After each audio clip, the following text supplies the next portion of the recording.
지난 주간에 정월 대보름이 지나갔죠. 대보름 이틀 전인가 주일이 되어서 지난 주일 오후에는 우리 남신도의 주관으로 윷놀이 대회도 또 은혜스럽게 잘 마쳤습니다. 새해가 들어오면 음력으로는 설명절이 지나가고 그리고 바로 2주쯤 지나서 정월 대보름이 오죠. 설날과 정월 대보름 얘기를 전통적인 이해는 이런 이해가 있다고 합니다. 설날은 개인적, 수직적, 피부치의 명절로 보내는 것이 전통이었답니다. 그러니까 직계 중심으로 조상들 생각하고 이러면서 보내는 것이 설날입니다. 하지만 대보름은 개방적이고 집단적이고 수평적이고 적극적인 마을 공동체 명절로 지킨 것이 전통이었답니다. 여러분 어린 시절에 대보름 때 동네마다 있었던 일들을 생각해 보면 그것이 그런 거였구나 이해될 것입니다. 그러므로 결국 대보름에 행하는 많은 놀이들은 내가 공동체 한 일원임을 느끼게 만드는 놀이들입니다. 그리고 그것을 추구한 것입니다. 그러니까 우리 조상들이 상당히 지혜로우셨습니다. 오늘은 공동체 얘기를 초점에 두려고 합니다. 교회도 예배 공동체, 사랑의 공동체, 섬김의 공동체, 뭐 여러 가지 표현으로 얘기하면서 공동체 얘기를 하는데 내가 과연 공동체원인가 이런 생각을 해볼 수 있겠죠. 하나님께서 오늘 우리에게 주신 본문의 말씀은 복음서에서는 너무도 특별한 말씀입니다. 예수님께서 그 온유하신 예수님께서 완력을 행사하신 유일한 본문이 오늘 본문이기 때문인 것입니다. 주님이 어찌 이러실 수 있을까? 그럴만 할 정도로 대단한 사건이 있었습니다. 그리고 오늘 본문은 예수님의 개혁적 성향과 의지가 또 잘 나타난 본문이기도 합니다. 주님이 이 정도 활동하시고 난리를 치셨다면 당시 예루살렘 성전 공동체가 얼마나 많은 문제가 있었는지를 보여주는 그런 단적인 예라 하는 것입니다. 당시 성전 뜰에는 온갖 가축들이 가득했습니다. 성전이 예루살렘 성전은 어마어마했습니다. 헤롯 왕, 우리가 잘 아는 헤롯 왕이 성전을 재건했는데 정치적인 성전 재건을 했습니다. 확장 공사를 한 거죠. 성전이 이만하면 어마어마하게 크게 성전을 건축했습니다. 정치적으로 이스라엘 백성들의 신망을 얻고 싶어서 주님이 계실 때는 최고의 예루살렘 성전이 있을 때였습니다. 그 넓은 뜰에 짐승들이 우글우글합니다. 이유는 제사 드릴 제물을 제사장들에게 고용된 상인들이 성전 뜰에서 팔아먹은 것입니다. 멀리서 제물을 가지고 오면 이거 안 돼. 여기서 사서 드려. 이렇게 된 것입니다. 또한 성전 뜰에는 돈 바꾸는 환전상들이 많았습니다. 당시 제사장들은요, 더러운 이방인들의 돈을 하나님이 받지 않으신다고 가르친 것입니다. 예를 들면 로마 화폐를 가지고 와서 성전에 드립니다. 그거 하나님이 안 받으셔. 이스라엘 돈으로 바꾸어. 그리고 중간에 환전을 하는 동안에 이익을 막 챙기는 것이죠. 그러니 거룩한 성전이 거룩해야 될 예루살렘 성전 공동체가 시장판이 되고 만 것입니다. 이에 주님께서는 성전의 주인으로서 가축과 그 매매꾼들을 내어 쫓고 환전상들의 좌판을 둘러보심으로 성전을 정화하셨다. 이게 오늘 본문의 얘기입니다. 그렇다면 여러분, 유대 종교가 부패하여서 주님으로부터 파산 선고를 듣는 지경에까지 이른 이유가 뭘까? 그것이 오늘 우리에게도 중요한 물음이지 않겠습니까? 그 이유는 간단합니다. 한마디로 말하면 자기들의 개혁을 위한 노력들이 없었습니다. 자기를 갈아엎는 노력들이 필요한데 성전 공동체가 그걸 안 한 것입니다. 즉 유대 종교는 세월이 지나면서 형식주의와 외식주의에 빠져서 경건의 모양만 있고 경건의 능력을 상실한 성전 공동체가 되고 말았습니다. 성도 여러분, 부단한 자기 개혁이 없으면 종교는 부패하고 타락할 수밖에 없다고 하는 한 증거를 여기서 우리는 볼 수 있습니다. 그렇다면 여러분, 오늘 우리 시대를 한번 생각해 봅시다. 우리 사회에서 가장 높은 청렴도를 유지하는 분야는 어디일까? 적어도 21세기 한국 사회에 가장 청렴한 공동체는 어디일까? 한번 생각해 봅니다. 정치판일까요? 경제판일까요? 교육 현장일까요? 어떨까요? 그래도 종교 조직이라고 생각합니다. 그래서 사회로부터 교회가 지탄받는 것도 너희들 말이야 청렴한 줄 알았더니 왜 그렇게 삐뚤어져 있냐 이러면서 비난하고 있는 거 아니겠습니까?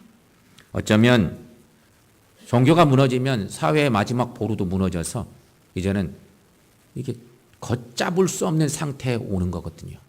그래서 그래도 종교가 가장 청렴한 공동체라고 여겨집니다. 그런데 몇 년 전에 이런 조사가 있었습니다. 비기독교인들에게 종교 신뢰도 조사를 해봤습니다. 불과 몇 년 전 일입니다. 넌 크리스찬들에게 물었습니다. 그랬더니 조사 결과 종교 신뢰도가 이렇게 나왔습니다. 천주교, 불교, 개신교 순으로 나왔습니다. 47%, 38%, 12.5% 이런 프로테이지를 보였습니다. 1980년대 같으면 무조건 개신교회가 1등이었습니다. 그때는. 한 세대 딱 지나고 이런 결과가 도출되고 말았습니다. 참 가슴 아픕니다. 창피하기도 하고 우리가 속상하죠. 30년 전에 여러분 똑같이 신앙생활을 했는데 요즘 이런 결과를 좌초하고 말았습니다. 비기독교인들이 교회를 신뢰하지 않는 이유 몇 가지 세세한 얘기를 드리면 하나는 언행일치가 안 된다. 첫째입니다. 또 하나 교회 비리와 부정부패가 심하다. 교회가 커지면서 부정부패가 심해졌습니다. 셋째, 타종교에 대한 비판적 입장이 너무 강하다. 이런 얘기들입니다.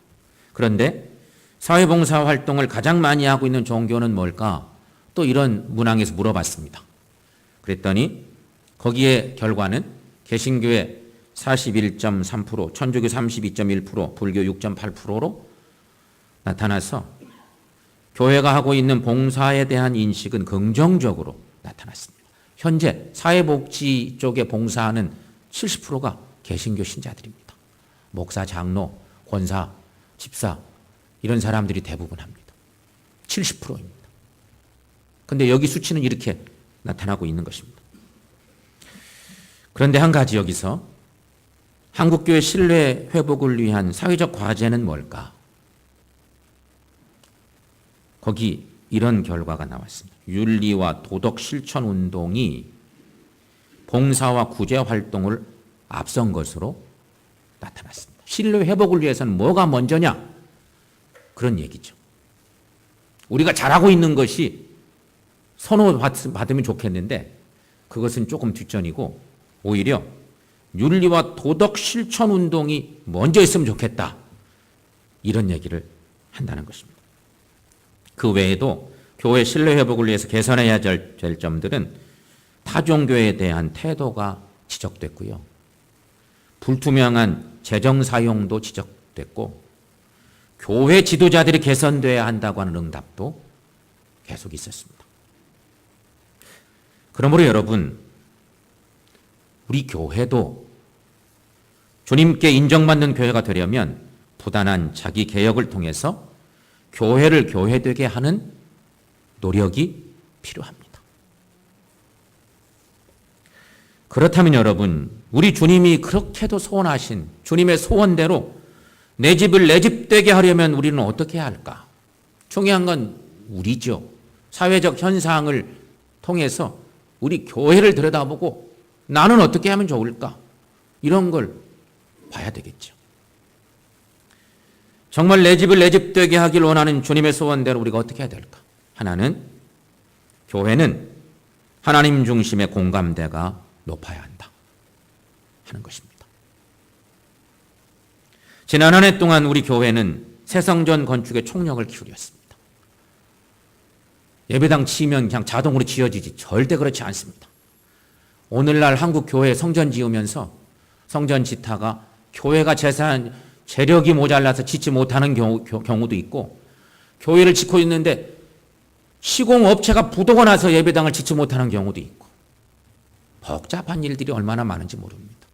그런데 감사하게도 우리 교회 지난 1년 동안 성전 건축 예정대로 하나님 은혜로 잘 지어서 너무 감사하고, 수고하신 분이 계셔서 너무 감사하고, 또 우리 모두가 딱 기도하고 헌신하고 그래서 이렇게 아름다운 성전을 지키게 하신 하나님께 감사를 드립니다.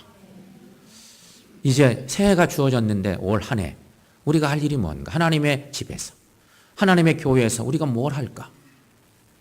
여러분, 올 한 해 하나님은 우리에게 하나님을 높이며 세상을 섬기는 교회라는 표어를 주셨습니다. 그리고 그 표어 아래서 건강한 예배를 드리고 전도하고 교육하고 봉사하고 친교하면서 하나님 나라를 확장시켜 나가는 일들을 행하고 있습니다. 그러므로 올 한 해 온 성도가 공감대를 형성해야 할 중요한 요소는 바로 예배입니다. 예배. 우리는 하나님을 기쁘시게 하는, 하나님을 참으로 기쁘시게 하는 예배를 드려야 합니다. 예수님 당시 예루살렘 성전은 말 그대로 세계 최고의 건물이었습니다. 정말로 상상을 초월하는 위대한 건물이었습니다. 헤로드 왕의 정치적 이념으로 성전을 확장하는 증축을 했기 때문입니다. 예루살렘 성전은 외관상 화려한 성전이었습니다. 예수님이 보실 때도 어마어마했습니다. 근데 주님은 그 성전을 보고 눈물을 흘리셨다고 그랬습니다. 그리고 성전을 정화하는 일들을 하신 거죠. 왜냐하면 화려한 성전은 있는데 그 속의 성도들의 모습은 겉껍데기에 불과했습니다. 그 속은 하나님을 전혀 기쁘시게 하지를 못했기 때문이었습니다. 이런 예루살렘 성전 공동체 때문에 예수님은 공생의 기간 내내 마음이 아프셨습니다.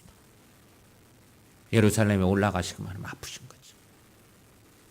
그래서 예수님은 공생의 사역을 마감하는 그 한 주간 중요한 타이밍에 성전에 들어가셔서 장사하는 자들의 좌판을 둘러부시고 그들을 내어 쫓으셨다. 이게 오늘 본문의 얘기입니다. 그리고 주님은 외치십니다. 오늘 본문 17절 말씀. 자막을 통해서 한번 하나님 말씀 봤습니다. 기록된 바 내 집은 만민이 기도하는 집이라 칭함을 받으리라고 하지 아니하였느냐. 너희는 강도의 소굴을 만들었도다. 아멘. 아마 예수님께서 상당히 큰 목소리로 그것도 반복적으로 외치셨을 것입니다. 성경에는 딱 한 구절 나와 있지만 아마 계속해서 외치셨을 것입니다. 거기 불황당 같은 많은 무리들을 쫓아내시면서 그렇게 외치신 거죠. 여러분, 교회는요, 하나님을 높이는 예배보다 앞서는 것이 절대 없어야 합니다. 그게 하나님의 교회야 됩니다. 지난 2달 동안 벌써 1월, 2월 마지막 주일이니까 지난 2달 동안 예배에 대한 설교도 계속했고요. 특별히 헌신자 예배를 잘 섬겨주신 성도님들 계셔서 너무 감사합니다. 먼저 예배를 드리고 예배를 섬기는 예배위원들이 계십니다. 일찍 나와 예배 드리고 또 예배를 드리죠. 먼저 예배를 드리고 교회 학교를 섬기는 교사들 있습니다. 아주 성실하게 예배 드리고 있어서 너무 감사합니다. 또한 먼저 예배 드리고 만나시를 봉사하는 성도들이 계셔서 너무 감사합니다. 예배 마치고 내려오는 2부 예배 식구들 육의 양식 만들어서 먹이시려고 일찍 와서 예배 드리고 또 주방에서 애써서 음식 만들어내는, 예배를 귀하게 여기고 예배하는 그런 성도들 계셔서 감사합니다. 그리고 특별히 온 성도들이 교회학교에 관심 갖고 교회학교 예배를 위해서 그렇게 또 양보하고 또 함께 힘을 모아서 관심 가져주는 그런 모습들도 너무 소중합니다. 성도 여러분, 변화된 예배에 마음을 열고 참여해 주시기를 바랍니다. 예배를 드리실 때는 온전한 예배자들이 되십시다. 오직 하나님을 높이기 위해서 찬양하고 기도하고 말씀을 들으십시오. 그래서 우리 모두가 하나님을 기쁘시게 하는 예배자들이 되시기를 축원합니다. 여러분, 교회가 뭔가 우리는 자꾸 묻습니다. 교회는 많은 사람들이 예수 이름으로 모인 공동체입니다. 주님의 이름으로 모인 사람들이 교회입니다. 그래서 교회 공동체 안에는 크고 작은 다양한 소모임들이 있죠. 그러다 보니 소모임들이 많아지면 많아질수록 때로는 소통의 부재로 오해가 일어날 수도 있습니다. 내 모임의 식구들은 아는데 다른 모임들이 많아지다 보니까 다른 모임은 뭘 하고 있는지 잘 모르겠어.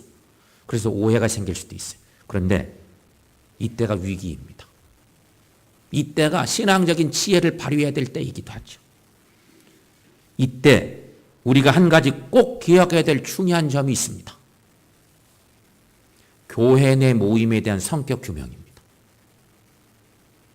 예배당 내에 있는 교회 내 모임은 모두가 하나님을 예배하고 하나님의 사랑을 나누고 하나님을 증거하기 위해 있는 조직들이죠. 목적이 하나님을 위해서 있는 것입니다. 다른 게 아니에요. 그러므로 교회는 비판하고 불만보다는 하나님의 뜻을 이루는 공감대가 절대적으로 필요한 공동체인 것입니다. 이것이 교회를 교회되게 하는 첫 번째 힘입니다. 이런 공감대 속에서 전도하여서 아버지의 집을 채워가는 우리 모두가 될 수 있기를 축원합니다. 두 번째, 교회 지도자들이 바로 서야 합니다. 예수님 시대 성전 지도자들은 제사장들이었습니다. 대제사장을 중심으로 한 제사장 그룹들이 있었습니다. 생각보다 그 인원이 많았습니다. 몇 무리만 있는 게 절대 아니었습니다. 어마어마한 숫자가 있었습니다. 제사장들은 거의 대부분 예루살렘에 살지 않고 일부만 살고 나머지는 25km 떨어져 있는 여리고에 대부분 살았습니다. 삭개오가 있는 동네 여리고. 그래서 예수님의 선한 사마리아 사람 비유 얘기에도 그런 얘기가 나올 수밖에 없는 거예요. 거기 가서 대부분 살았어요. 그리고 필요할 때 올라와서 또 내려가고. 성전 공동체 지도자는 말할 것도 없이 제사장들이죠. 그런데 이들이 성전에서 일하는 레위인들하고 결탁합니다. 그러니까 성도들하고 짝짝꿍이 벌어진 거죠. 쉽게 지금으로 말하면. 그래서 온갖 부정을 행하며 물질적인 이익을 챙겼습니다. 그래서 성전은 예배보다 물질적 이익을 추구하는 공동체로 전락하고 맙니다. 예수님 시대 그랬습니다. 이러한 때에 예수님이 성전 정화 행동을 일으킨 것입니다. 어떻게 됐을까요? 당시 성전의 지도자들이 어떤 반응을 보였을까? 오늘 말씀은 이렇게 기록하고 있습니다. 18절 말씀. 자, 여러분 거기 함께 읽어보겠습니다. 대제사장들과 서기관들이 듣고 예수를 어떻게 죽일까 하고 꾀하니 이는 무리가 다 그의 교훈을 놀랍게 여김으로 그를 두려워함일러라. 아멘.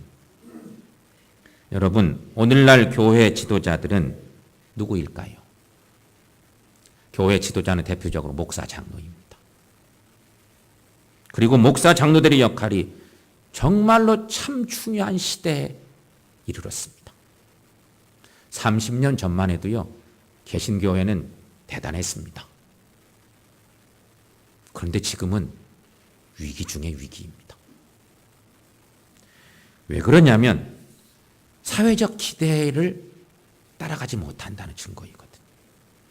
개혁교회가, 우리 교회가, 주님의 교회가, 내가 속해 있는 교회 공동체가 그렇다고 하는 것입니다. 그러나 여러분, 여기서 한 가지 생각할 것이 있습니다. 교회에는 목사 장로만 있는 것은 아닙니다. 크고 작은 모임의 리더들도 있습니다. 사실은 이들도 모두가 다 지도자들입니다. 교회 지도자들은 자신이 서 있는 자리에서 최선을 다할 수 있어야 됩니다. 그 최선을 다하는 기준이 뭐냐? 하나님의 은혜를 받은 만큼, 하나님을 사랑하는 만큼 우리가 주님을 위해서 교회를 섬기면 되는 것입니다.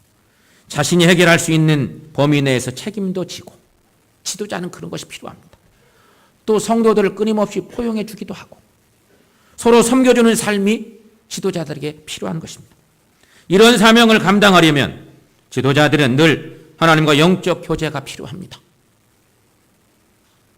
그래서 리더들은 끊임없이 하나님을 예배하고 기도하고 성도들과 교제하는 삶이 필요한 것입니다.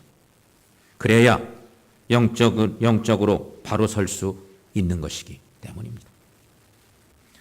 바울은 디모데에게 목회 서신을 써보낼 때 디모데전서 4장 4절에서 이런 표현의 말씀을 쓴 바가 있습니다.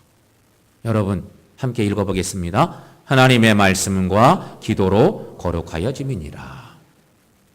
맞습니다. 하나님의 말씀과 기도로 우리는 성별되어 가고 거룩되어 가는 것입니다. 그러니 성도는 말씀과 기도 안에 날마다 충만하게 거해야 된다는 것입니다. 지도자들 말할 것도 없고 우리 모두가 그래야 한다는 것이죠. 하지만 여러분, 교회가 뭘까요? 또 묻습니다. 교회는 누구일까요? 당회가 교회일까요? 어때요? 목사가 교회입니까? 사실은요, 우리 모두가 교회입니다. 그렇죠? 우리 모두가 교회예요. 분명히 기억하십시오. 교회를 비방하는 일은 주님을 욕되게 하는 일입니다. 교회를 비방하는 일은 주님께서는 절대로 기뻐하실 일이 아닙니다. 그것은 주님의 영광을 가리는 일입니다. 분명 오늘날 교회의 표면적 지도자는 목사 장로입니다. 그러니 목사 장로 각성할 필요가 있습니다. 깨어나야 합니다. 주님의 은혜를 받은 만큼 주님을 사랑하고 성도들 사랑하고 섬기고 교회에서 일하고 지도자의 몫입니다. 그런데 사실은 온 성도들이 다 깨어나야 합니다. 주님의 교회는요, 우리 모두가 주의 교회를 이루기 때문인 것입니다. 성도 여러분, 우리 교회의 온 성도들이 영적으로 깨어나서 바로 서 나가는 교회를 이룰 수 있기를 주의 이름으로 간절히 축원합니다. 세 번째, 교회가 교회 되려면 교회는 돈에 깨끗해야 합니다. 사회 부패 지수는 돈이 그 잣대입니다. 말할 필요가 없습니다. 수많은 정치 지도자들도 돈 앞에서 초연하지 못해서 문제를 일으키고 곧 낙마하는 일들 얼마나 많은지 모릅니다. 작은 시의원, 군의원 같은 사람들도 문제 생겨서 그런 경우 있고, 국회의원 말할 것도 없고, 장관 여기저기서 많은 문제를 일으키고, 높은 자리에 올라갔는데 이렇게 헤아려 보니까 문제가 많아 낙마하는 거예요. 다 돈 때문이에요. 교회는 어떨까요? 교회도 별로 다를 바가 없어요. 선배 목사님들이 말씀하세요. 저희가 목사 되고 목사 안수 받은 지 26년 됐네요. 근데 목사 안수 받을 때쯤 선배 목사님들이 하시는 얘기, 지금은 하나님 나라 가신 분들이 많은데 하시는 얘기가 목회 잘하려면 돈하고 여자 조심해야 돼, 이런 얘기를 늘 하셨어요. 근데 그게 맞는 말씀이에요. 저도 그렇게 살려고 지금껏 힘써왔고요. 앞으로도 그렇게 살 겁니다. 저는 우리 형제가 이남 이녀입니다. 큰 누나, 형님, 작은 누나, 그리고 제가 막내인데 형님이 한 분 계시죠. 늦게 신앙생활 하셔서 아직도 신실한 신앙생활 잘 못합니다.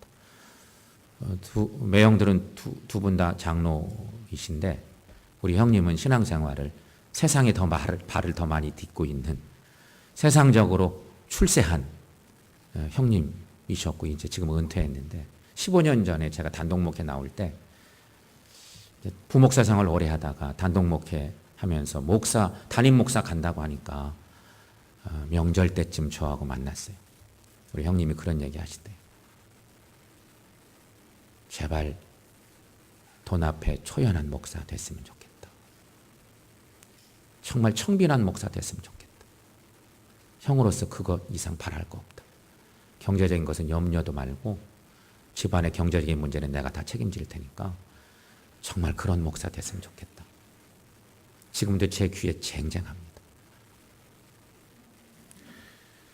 여러분, 그거 지키가려면 쉽지가 않더라고요. 정말 그래요. 여러분에게 묻고 싶습니다. 여러분의 삶의 현장에는 혹시 부정한 돈 없습니까? 어때요? 부정한 돈 내 주변에 있지 않나? 오늘날 삶의 현장에서 성도들의 삶의 모습이 매우 중요합니다. 그것이 잘못되면 신뢰도가 떨어지는 거예요. 목사가, 장로가, 권사가 막 이러면서 장로가 하는 사업장에 문제가 있어. 직원들 함부로 하고 이런 문제가 되는 거죠.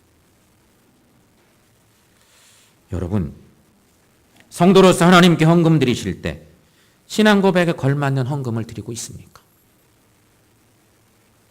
헌금은요, 그리스도인의 신앙 고백이고 삶의 고백이에요. 그거 우리가 지키며 사는 거죠. 지금도 우리 가운데는 정말 눈물 나도록 힘을 다하여 헌금 드리며 오직 믿음으로 살려고 애쓰는 분들이 계십니다. 목사는 금방 합니다. 너무 감동적이고 감사하지. 그러나 전혀 그렇지 못한 분들도 계십니다. 그러나 여러분, 이런 모습으로 계속 신앙생활 하시면 안 됩니다.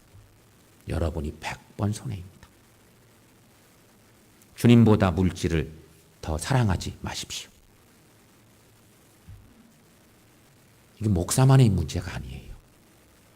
주님보다 물질을 더 사랑하면 안 돼요.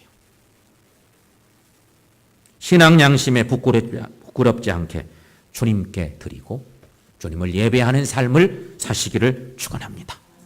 교회를 교회되게 하려면 오늘 예수님의 말씀을 붙들어 봐야 합니다. 우리가 잘 아는 오늘 본문의 말씀, 핵심 말씀. 내 집은 만민이 기도하는 집이라 칭함을 받으리라고 하지 아니하였느냐. 너희는 강도의 소굴을 만들었도다. 어쩌면 21세기 한국 교회가 강도의 소굴이 되어가고 있는지도 몰라. 우리 책임으로. 주님이 이렇게 말씀하신 그 옛날 본문의 말씀. 이 말씀은요, 여러분, 주님께서 이런 말씀을 하시는 거죠. 교회는 돈보다 하나님의 영광과 영혼 사랑이 먼저란다. 이 말씀을 하고 계신 거예요. 사랑하는 여러분, 우리가 누구입니까? 우리는 교회를 교회되게, 아버지의 집을 아버지 되게 해야 하는 하나님의 사람들입니다. 그러므로 여러분, 우리가 이렇게 살아가십시다. 성전에서 일할 때 언제나 하나님 중심의 공감대를 소유하고 사십시다. 영적인 지도자들 다 하나님이 세우셨는데 경건한 영적 지도자들이 되시기를 소망합니다. 또한 물질에 대한 깨끗한 삶을 사십시오. 부정한 돈 안 됩니다. 혹여나 그렇게 생겨서 하나님께 드릴 필요 없습니다. 하나님이 안 받으십니다. 그래서 물질의 깨끗한 삶을 살아가십시다. 그래서 결국 하나님의 집을 예배하고 기도하는 집으로 세워가고 우리 하나님 기뻐하시는 예배 공동체 만들어 나가는 저 여러분들 모두가 될 수 있기를 주님의 이름으로 간절히 축원합니다.